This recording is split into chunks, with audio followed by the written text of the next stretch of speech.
दोस्तों नमस्कार, स्वागत है आपका आज के कार्यक्रम में।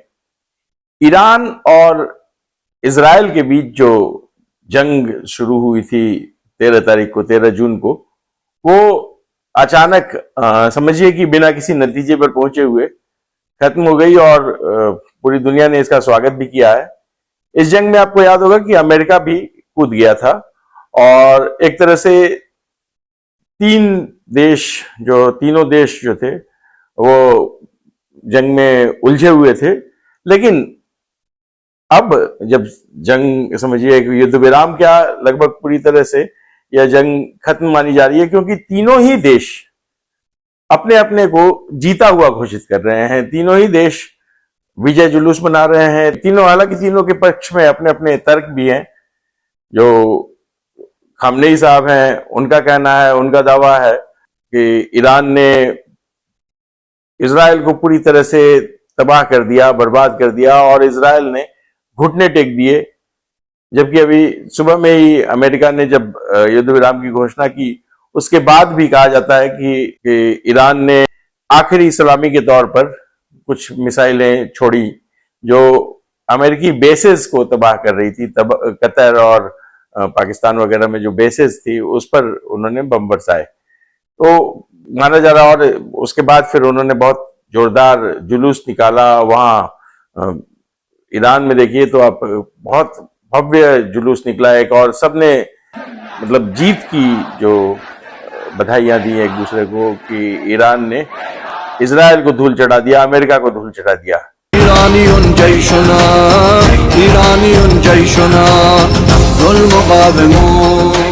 ईरान बहुत खुश है इस जीत पर और खुशियां मना रहा है, वहां लड्डू फूट रहे हैं। अब इधर इजराइल का कहना है कि उसने जिस मकसद से यह युद्ध शुरू किया था, वो मकसद था उसका कि ईरान को परमाणु शक्ति से विहीन कर देना।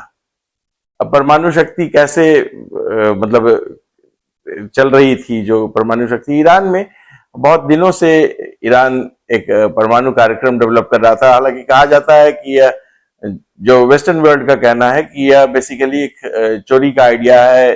उन्होंने चीन से चोरी से यूरेनियम हासिल किया। पाकिस्तान के एक भगोड़े वैज्ञानिक थे, परमाणु वैज्ञानिक अब्दुल कादिर खान, उनको उन्होंने हायर किया और उसके बाद फिर इन लोगों ने एक इस्लामिक बम बनाने की जो अवधारणा पर काम कर रहे थे और उन्होंने चोरी छिपे पहाड़ के भीतर सुरंग खोदकर उसके भीतर में कहीं पर उन्होंने, ऐसा बताया जाता है कि उन्होंने परमाणु कार्यक्रम को डेवलप किया। और परमाणु कार्यक्रम में से सबसे महत्वपूर्ण चीज होती है, वो होती है यूरेनियम का संवर्धन कर लेना। तो यूरेनियम के संवर्धन की टेक्नोलॉजी उन्होंने किसी तरह से हासिल कर ली, ऐसा कहा जाता है। तो उसके कारण, और ये अमेरिका से चोरी छिपे हुआ, अमेरिका हालांकि चाहे उसमें सरकार किसी की भी रही हो, एज ए पॉलिसी वो किसी भी जो थर्ड वर्ल्ड कंट्रीज है उसको परमाणु हथियार से लैस होने नहीं देना चाहता है। परमाणु शक्ति नहीं चाहता है कि वो, खासकर जो थर्ड वर्ल्ड कंट्रीज हैं उसमें कहीं उभरे, क्योंकि परमाणु संपन्न हो जाएगा, परमाणु शक्ति संपन्न हो जाएगा अगर कोई देश, तो वो अमेरिका की बादशाहत को चुनौती दे सकता है, ऐसा अमेरिका का मानना है।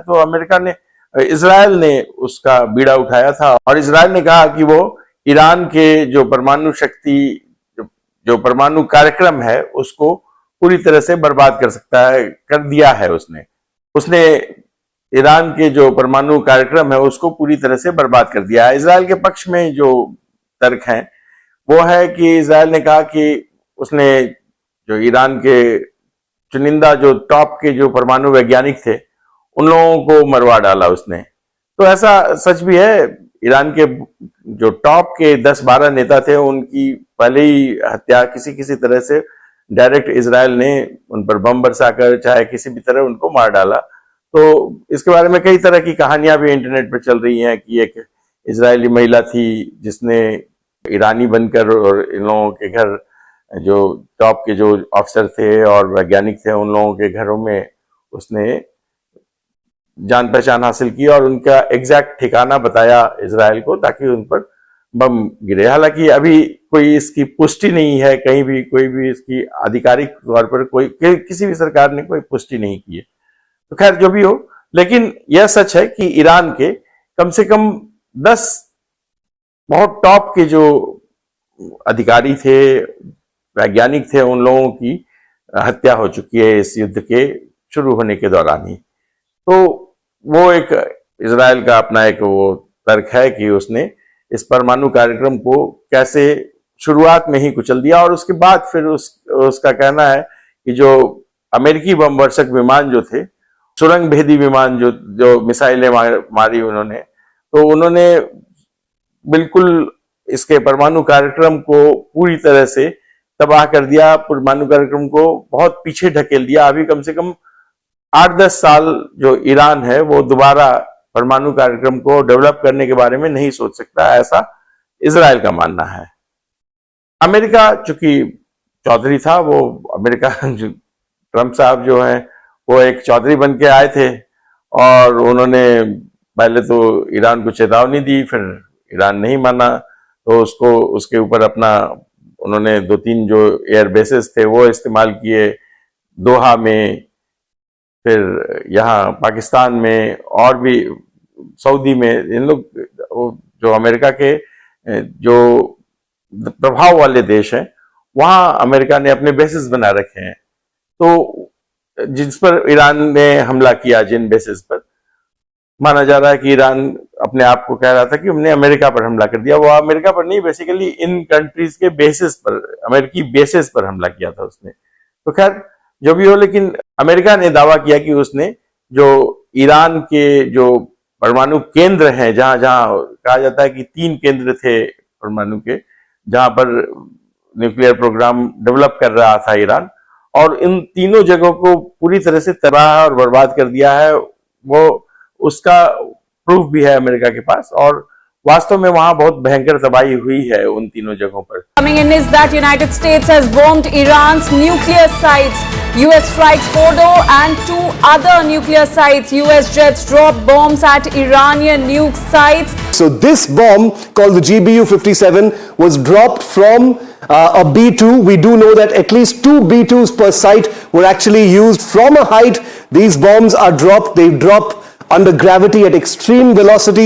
और माना जा रहा है कि वहां जो इनके परमाणु हथियार वगैरह थे वो बहुत ज्यादा डैमेज हुए हैं। अब इसमें कुछ पेच है।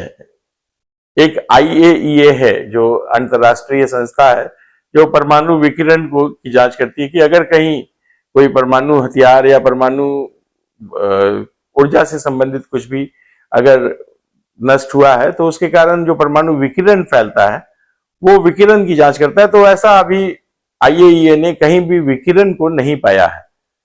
ईरान का कहना था कि उसे हमले की पूर्व सूचना मिल गई थी, इसलिए उसने जो अपने जो परमाणु हथियार थे या यूरेनियम थे उसको कहीं दूर शिफ्ट कर दिया था। ईरान में सुरंगों का जाल है, ऐसा अमेरिका का भी दावा है, ईरान का भी दावा है, और उसने कहीं दूर पर शिफ्ट कर दिया था।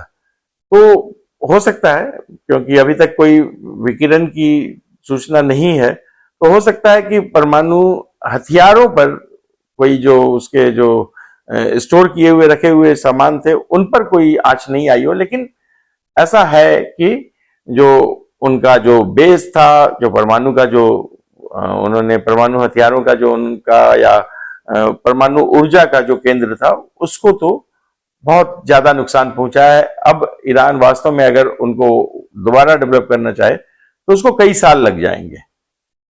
तो यह भी सच है। अमेरिका भी इस बात को लेकर बहुत खुश है।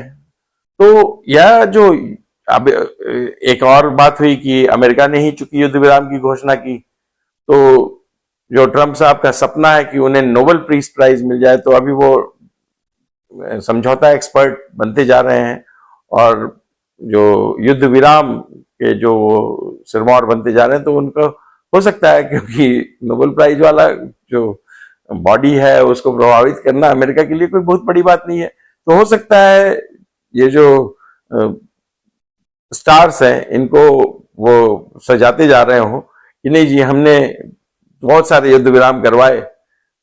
भारत वाला युद्ध विराम भी, भारत और पाकिस्तान के बीच भी युद्ध विराम भी वो बोल रहे थे कि उन्होंने ही करवाया। तो ये बहुत सारे जो युद्ध विराम उन्होंने करवाए हैं, खासकर ये वाला जो बहुत बड़ा युद्ध होने वाला था और युद्ध विराम, क्योंकि इस युद्ध में अगर रूस या चीन कूद पड़ता तो यह एक विश्व युद्ध बन जाता और यह बहुत भयानक तबाही लेकर आता। केवल यही दोनों देश नहीं, पूरी दुनिया में इससे बहुत तबाही मचती, इससे बहुत ज्यादा उद्योग धंधे चौपट होते, इससे बहुत ज्यादा बेरोजगारी फैलती। युद्ध वास्तव में एक बहुत बुरी चीज है जिसका हर इंसानियत को तो कम से कम उसका विरोध करना चाहिए। तो खैर, अब ट्रम्प साहब भी बहुत खुश हैं, अमेरिका भी बहुत खुश है कि हाँ जी, हमने मार के उसके बाद शांति का पाठ पढ़ाया इन लोगों को।